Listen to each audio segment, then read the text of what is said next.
5e Assemblée générale ordinaire de la COSYDEP n'est pas qu'une simple réunion, mais plutôt un moment crucial de réflexion et de mobilisation pour l'avenir éducatif de notre pays. Je salue la diversité extraordinaire des talents rassemblés ici. Représentants d'ONG, organisations communautaires, syndicats, universitaires, journalistes, acteurs de terrain, chacun d'entre vous est porteur d'une vision, d'une expérience unique qui contribue à tisser la trame complexe et riche de notre système éducatif national. Le thème retenu cette année, bâtir un système d'éducation et de formation adapté au contexte des crises et aux exigences de la révolution numérique, résonne comme un manifeste pour notre époque. Il traduit notre capacité collective à transformer les défis en opportunités, l'incertitude en vision stratégique. Nous sommes à un moment charnière de l'histoire de l'éducation. Et il nous faut absolument réussir à accrocher le wagon de notre système éducatif à deux autres wagons,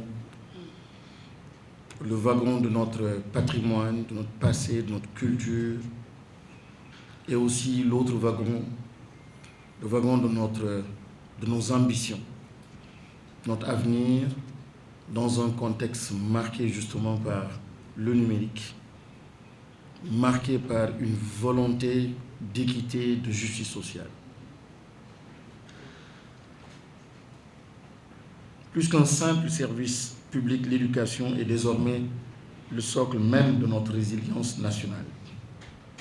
Le creuset où se forgent les talents, les intelligences et les énergies qui construiront le Sénégal de demain. Notre ambition est claire et novatrice. Construire une société apprenante, éducative, où l'apprentissage transcende les frontières traditionnelles, où chaque citoyen de l'État, aux communautés locales, des familles au secteur privé, devient un acteur et un garant de la transmission du savoir. Les axes prioritaires de notre ministère traduisent cette ambition profonde. Inclusion et équité absolue. Garantir à chaque enfant, indépendamment de son origine sociale ou géographique, un accès effectif à une éducation d'excellence. Innovation pédagogique. Intégrer résolument le numérique et l'intelligence artificielle comme levier de transformation de nos pratiques éducatives en phase avec les mutations du monde contemporain. Résilience collective, concevoir un système éducatif capable de s'adapter aux crises, de les anticiper et d'en faire des opportunités de progression. À ce sujet, hier, on était encore en Mauritanie et un des thèmes débattus par les pays africains, c'était justement cette question de la résilience. Et je disais à ce sujet que nous devons absolument être souverains, nous libérer, parce qu'il est tout simplement incompréhensible qu'on ne puisse pas se donner les moyens même de repenser les périodes scolaires en fonction des régions. Il y a des régions qui, pourquoi obligatoirement organiser l'ouverture des salles de classe au mois d'octobre alors que librement on peut l'organiser donc en tenant compte de certaines contraintes. Notre point, c'est après l'inclusion, l'équité absolue, l'innovation pédagogique, la résilience collective, la performance scolaire aussi, qui est un axe extrêmement important.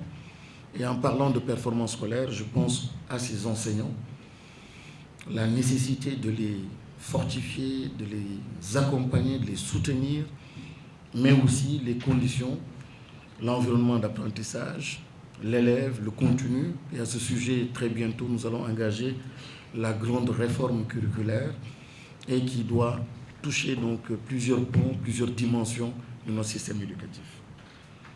La COSYDEP incarne précisément cette vision. Votre coalition représente plus qu'un collectif. Vous êtes une force de proposition, un laboratoire d'idées, un mouvement capable de penser l'éducation comme un projet de société. Vous êtes un vrai partenaire. Et ce qui est remarquable, c'est que vous mettez au cœur de vos actions la recherche. Je veux, en cet instant, réaffirmer l'engagement total du ministère de l'Éducation nationale. Nous marchons à vos côtés, dans un esprit de partenariat exigeant et constructif, animé par la conviction que l'éducation est le plus sûr chemin vers l'émancipation et le progrès.